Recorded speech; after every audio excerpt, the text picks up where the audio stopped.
Huenda hii ni habari nzuri kwa vijana wa Gen Z baada ya kinara wa Azimio la Umoja Raila Amolo Odinga waunga mkono yenye maandamano ambayo wamepanga, maandamano ambayo yatafanyika, mpenzi mtazamaji, tarehe 25 siku ya Jumatano, maandamano ya kuwakumbuka wale waliofariki kwenye maandamano na wale pia ambao waliweza kuumizwa na polisi kwenye maandamano.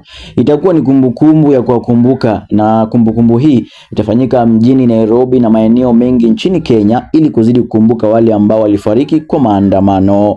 Raila Amolo Odinga kupitia utawala wake wa ODM imeweza kuwarai vijana wa Gen Z wakitokeze kwa wingi mno wakati huo, ndiposa waweze kuwakumbuka wenzao. Hata hivyo pia Raila Amolo Odinga alielezea kwa kusema kwamba atakuwa tayari kuunga mkono vijana, maana hata yeye kama kiongozi anakumbuka jinsi na namna vijana wanaweza kuchukua jukumu kubwa kwa kulinda na kujenga nchi. Basi aliwarai wajitokeze kwa wingi.